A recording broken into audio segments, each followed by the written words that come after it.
Hello friends, मेरे इस YouTube channel में आपका स्वागत है।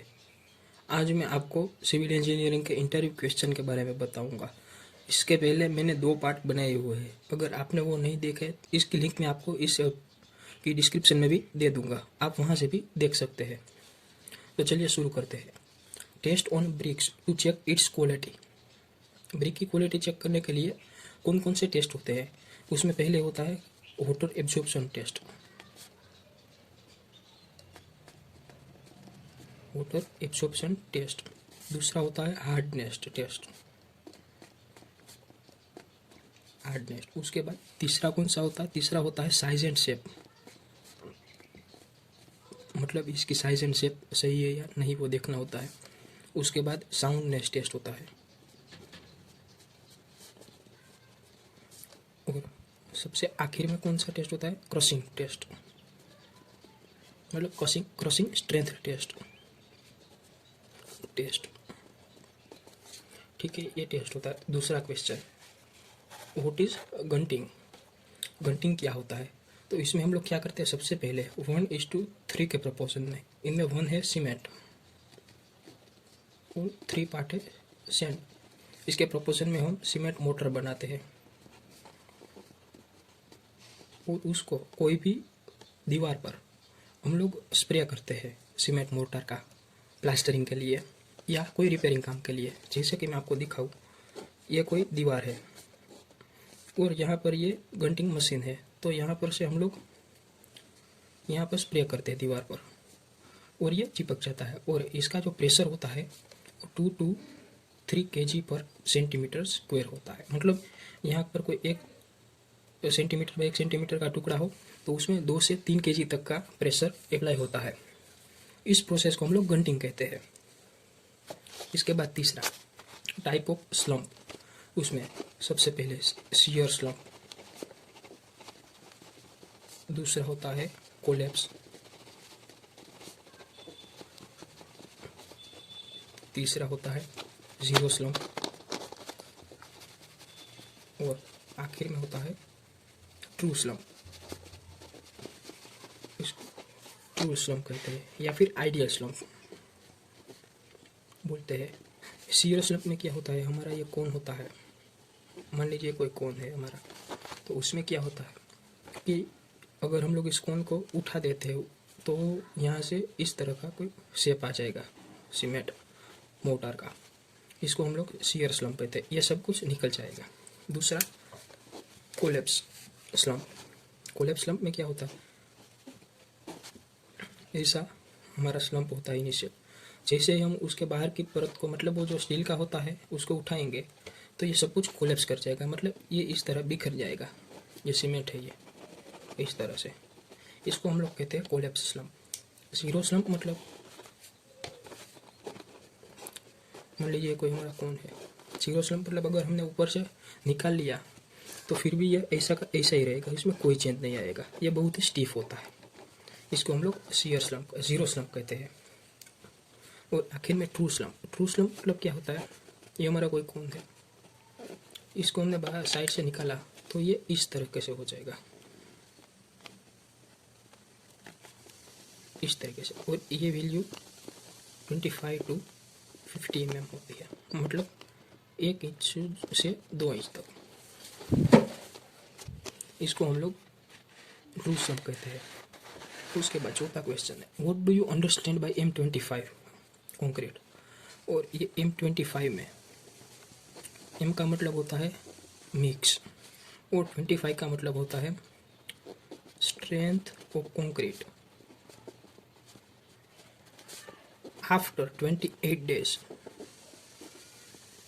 ये मिनिमम इतनी स्ट्रेंथ वो होती है 25 न्यूटन पर mm² क्यूब की। ये इस M25 का मीनिंग होता है। और फिर 5वां क्वेश्चन है, for filling cracks in masonry structure which type of bitumen is used? कौन सा बिट्यूमेन यूज होता है? तो इसका आंसर है प्लास्टिक बिट्यूमेन। प्लास्टिक बिट्यूमेन यूज होता है। उसके बाद अगला क्वेश्चन देखते हैं, छठा question, minimum curing period of concrete. ये अकॉर्डिंग टू IS 456 2000 इसमें दिया है, इसके मुताबिक ओपीसी सीमेंट होता है तो उसका मिनिमम क्यूरिंग पीरियड 7 डेज का होता है। अगर हम लोग ओपीसी प्लस कोई मिनरल एड मिक्सचर यूज़ करते हैं, मिनरल एड मिक्सचर, अगर आपको एड मिक्सचर के बारे में कुछ पता नहीं है तो आप मुझे कमेंट में बताइएगा, मैं आपको इसके ऊपर भी एक वीडियो बना दूंगा। मिनरल एड मिक्सचर यूज़ करते हैं तो इनका मिनिमम क्यूरिंग पीरियड हो जाएगा 10 डेज का। ये नॉर्मल कंडीशन में है। मान लीजिए हम लोग क्यूरिंग कोई रेगिस्तान में कर रहे हैं, मान लीजिए कि कोई राजस्थान के रण में कोई हम लोग स्ट्रक्चर बना रहे हैं और वहाँ पर हमें क्यूरिंग करना है, तो उसके लिए वो कंडीशन कैसी होगी, dry condition plus hot and dry condition. उसमें ओपीसी में मिनिमम 10 डेज और OPC plus mineral admixture में मिनिमम 14 डेज का क्यूरिंग करना रहता है। ठीक है। उसके बाद 7वां question, what do you mean by SBC. SBC का फुल फॉर्म पहले मैं आपको बता देता हूँ, soil bearing capacity. Soil bearing capacity, इसका मतलब क्या होता है कि अगर हम कोई, मान लीजिए कोई हमारा ग्राउंड सरफेस है और यहाँ पर नीचे कोई सोइल है, इस पर कितना लोड अप्लाई कर सकते हैं, उतने तक का लोड ये सोइल बियर कर सके, मतलब फेलियर होने से पहले इतना लोड वो झेल सके। इसके बाद मान लीजिए किसी सोइल का किसी सोइल की SBC 30 kilo newton per metre square है, तो इस सोइल पर हम लोग 1 metre square by 1 metre square के एरिया में, 1 मीटर बाई 1 मीटर के एरिया में अगर 30 किलो न्यूटन लोड लगाएगा तो यह सोइल इजीली बियर करेगी। अगर हम लोग 30 से कुछ ज़्यादा लगाए, मान लीजिए 40 किलो न्यूटन लगा दिया, तो ये soil will fail, soil fail हो जाएगी। इसका मतलब यह होता है। फिर इसके बाद field test to check quality of cement, cement की क्वालिटी। सबसे पहला तो कलर वो ग्रेइश टाइप का होता है, ग्रेइश कलर होता है। ठीक है। दूसरा, अगर सीमेंट को हम लोग हाथ में लेके रब करेंगे, रब इन हैंड, ऐसे हाथ में लेके हम लोग रब करेंगे तो ये स्मूथ लगेगा, इट फील्स स्मूथ। ठीक है।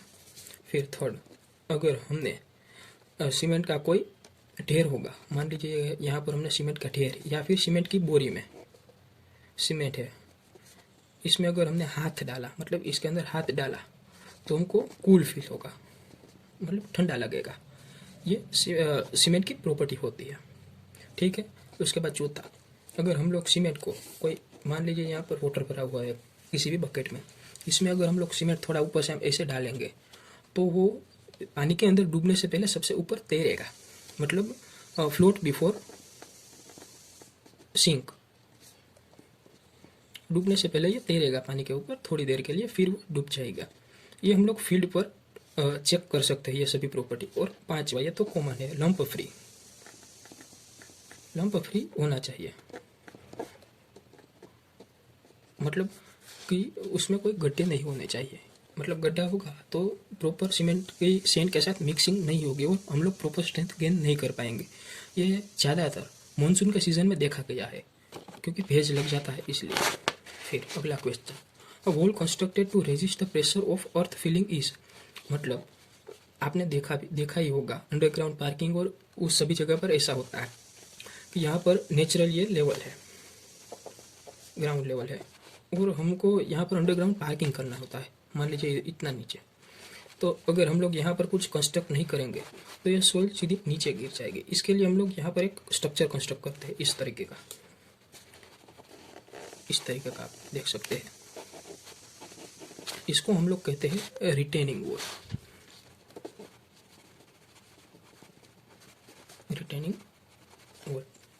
तो दोस्तों आज के लिए बस इतना ही। इस सीरीज के अगले लेक्चर को देखने के लिए हमारे चैनल पर बने रहिएगा। Thank you.